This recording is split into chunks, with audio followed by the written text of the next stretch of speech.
Halo Sobat Budaya, perkenalkan nama aku Awarani Sensidawara Sofi Magistria, biasa dipanggil Sofi.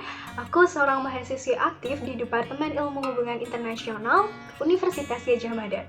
Kali ini kita akan ngobrolin tentang salah satu program utama yang diselenggarakan Pekan Kebudayaan Nasional 2020, yakni Konferensi Ketahanan Pangan.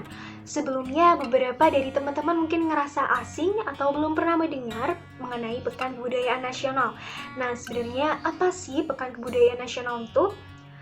Pekan Kebudayaan Nasional atau PKN adalah event kebudayaan bertaraf nasional yang diselenggarakan oleh Kementerian Pendidikan dan Kebudayaan Republik Indonesia sebagai ruang dialog dan ekspresi pemajuan kebudayaan. Berangkat dari kondisi COVID-19 yang membawa tantangan, refleksi, serta inovasi, PKN 2020 mengangkat tema utama Rumah Bersama Indonesia dengan narasi yang menekankan pada penguatan tubuh dalam perspektif kebudayaan. Dalam penyelenggaraannya, PKN 2020 memiliki 4 program utama yang mencakup kompetisi, konferensi, pameran, dan pagelaran yang dilaksanakan secara online pada 31 Oktober sampai dengan 30 November 2020. Nah, kali ini kita bersama-sama akan mengulas konferensi PKN 2020 mengenai peran kebudayaan membangun ketahanan pangan. Pembicara pertama adalah Kak Helianti Hilman, seorang seniman pangan dan founder Javara yang membahas pentingnya rebranding budaya pangan Indonesia. Indonesia merupakan negara kepulauan dengan posisi berada di sebelah garis khatulistiwa yang berdampak pada keragaman kondisi ekologi dan keragaman bahan pangan yang ada. Alam Indonesia menyediakan berbagai jenis dan bentuk sumber bahan pangan, mulai dari karbohidrat, protein, serat, mineral, vitamin, maupun nutrisi. Masalahnya, Indonesia masih didera isu ketahanan pangan, padahal bahan pangannya melimpah. Kenapa ya? Hal ini disebabkan karena Indonesia sedang menghadapi berbagai tantangan. Yang pertama, sistem pangan berbasis kearifan lokal tercabut oleh kebijakan dan sistem pasar yang ada. Yang kedua, petani atau nelayan kehilangan status sehingga jati diri sebagai bangsa maritim hilang. Yang ketiga, budaya konsumsi berubah sehingga pangan Nusantara menjadi terlupakan. Dan yang terakhir, kedaulatan pangan diganti dengan konsep ketahanan pangan yang ironisnya didominasi oleh produk impor. Nah, tantangan-tantangan tersebut menyebabkan Indonesia memerlukan rebranding. Nah, gimana sih caranya rebranding itu? Sederhananya, rebranding yang efektif adalah dengan mengkombinasikan perpaduan antara bahan pangan lokal, pengetahuan lokal, inovasi, kewirausahaan desa, branding, marketing, serta standar compliance sehingga menghasilkan produk yang kekinian yang dapat diterima oleh pasar. Adanya rebranding akan mengembalikan daya tarik bahan pangan warisan dan budaya pangan Nusantara yang relevan, baik di pasar maupun pola konsumsi modern tanpa kehilangan keunikan dan jati dirinya yang akhirnya dapat memajukan ketahanan pangan Indonesia. Contoh dari rebranding adalah tanaman kelor yang merupakan superfood yang diolah menjadi mie kelor dan kemudian diminati oleh berbagai kalangan masyarakat. Lanjut ke topik selanjutnya adalah mengenai hak atas makanan bagi seluruh masyarakat Indonesia dan pemenuhan dari hak tersebut yang disampaikan oleh Kak Felipa An Amanta, Head of Research Center for Indonesian Policy Studies. Seluruh masyarakat Indonesia mempunyai hak dasar akan pangan yang berkualitas, bukan hanya sebagai pemenuhan kebutuhan dasar, tetapi juga bentuk kebudayaan. Kita tahu bahwa Indonesia mempunyai kuliner Nusantara yang beragam, mulai dari nasi goreng, nasi padang, rendang, dan masih banyak lagi.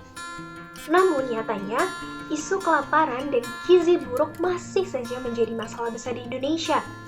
Ini diperparah dengan adanya pandemi COVID-19 yang menyebabkan penurunan pendapatan pada beberapa kalangan masyarakat, sehingga konsumsi makanan bernutrisi menjadi lebih terbatas dengan alasan menghemat pengeluaran.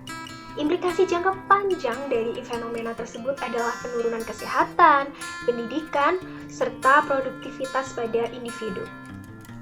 Nah, ketahanan pangan di Indonesia ini sebenarnya belum terpenuhi karena terhambat beberapa faktor multidimensi.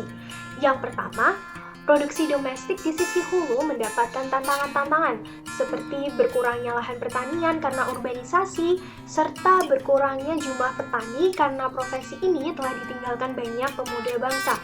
Yang kedua, rantai distribusi pertanian juga semakin kompleks. Hal ini dapat dilihat salah satunya dari produsen ke konsumen, makanan perlu melewati 6-7 aktor agar dapat terdistribusi dengan baik. Dan yang ketiga, pemenuhan kebutuhan juga tergantung pada produksi domestik dan tidak terbuka pada produksi global yang dapat menyuplai bahan pangan dengan harga yang lebih murah. Meski kompleks, hambatan-hambatan tersebut sebenarnya bisa diselesaikan melalui kerjasama pemerintah, petani, universitas, pelaku usaha, dan juga pelaku konsumen. Usaha-usaha yang perlu dilakukan diantaranya, yang pertama, pemerintah perlu menyusun kebijakan yang berpihak kepada petani maupun masyarakat, serta penyusunan kebijakan ini harus dilakukan dengan terus berdialog dengan para petani dan masyarakat demi terciptanya kebijakan yang berbasis bukti dan informasi. Yang kedua, pemerintah dapat bekerja sama dengan universitas maupun pihak swasta serta petani untuk terus mencari inovasi sektor pertanian yang cocok di pertanian Indonesia. Yang ketiga, konsumen juga perlu ikut andil dalam peningkatan ketahanan pangan, baik bagi diri sendiri maupun komunitas dengan membiasakan makan makanan yang beragam dan bergizi, serta mengeksplor makanan lokal yang dapat ditemukan di daerah masing-masing. Diskusi terakhir dari konferensi ini adalah refleksi pengetahuan bahan pangan di sekitar kita oleh Kak Eliesta Haditya, Research and Co-founder Bakudapan. Diskusi ini diawali tentang proyek Please Eat Wildly yang diadakan Bakudapan. Proyek ini awalnya untuk mempelajari biodiversitas terutama pada tanaman pangan yang tidak hanya terbatas pada apa yang disediakan di pasar.